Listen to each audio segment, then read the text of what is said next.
Last week, the President of the European Commission, José Manuel Barroso, opened a high-level conference in Brussels devoted to the so-called Connecting Europe facility, as proposed by the European Commission for the European Union's new financing period 2014 to 2020.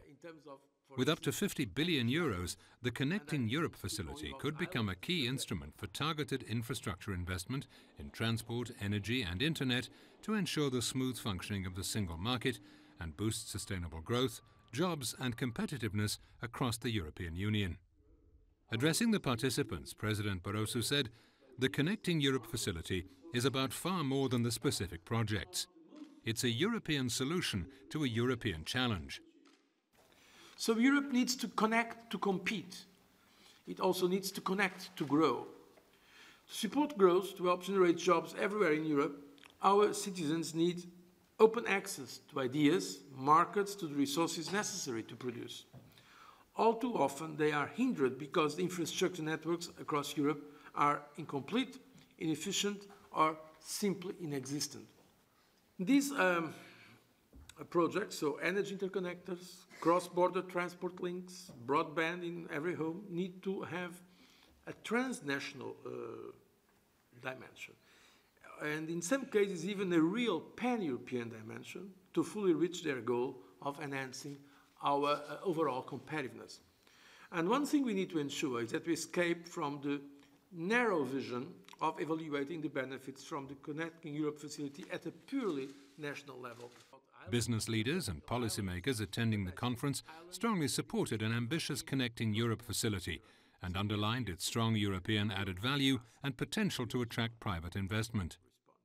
Many expressed the wish that the overall strong support for the Connecting Europe facility could mobilize other important stakeholders and decision-makers and positively influence the course of negotiations on the multi-annual financial framework for 2014-2020. A few hours later, the President received the presidents of the European Parliament's committees.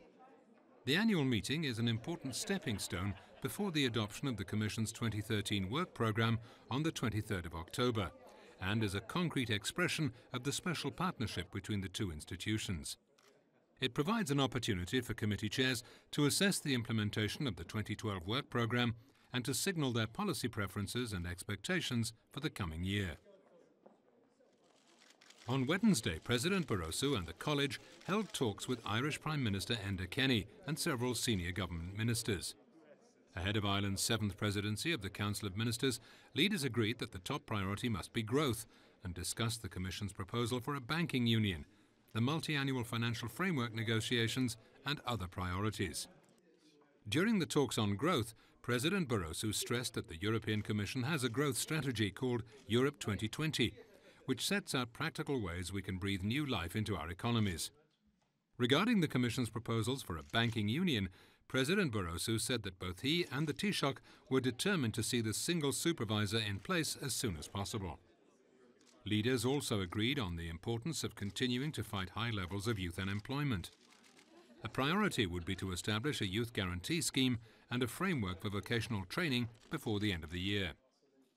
Last week, President Barroso met also with Tunisian Prime Minister Hamadi Jebali and with the President of Yemen, Abed Rabu Mansour Hadi.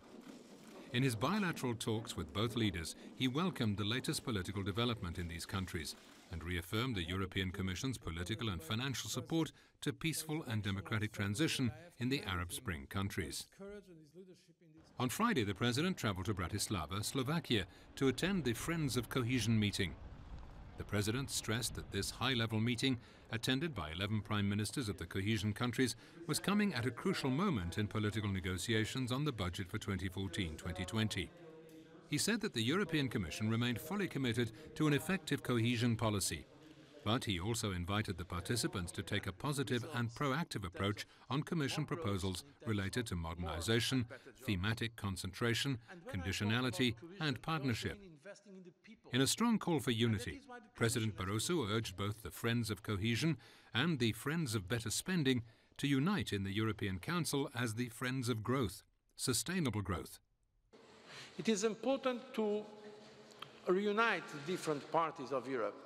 That is why I made an appeal today during the meeting that the Friends of Cohesion and the Friends of Better Spending should all unite in the European Council, becoming the friends of growth.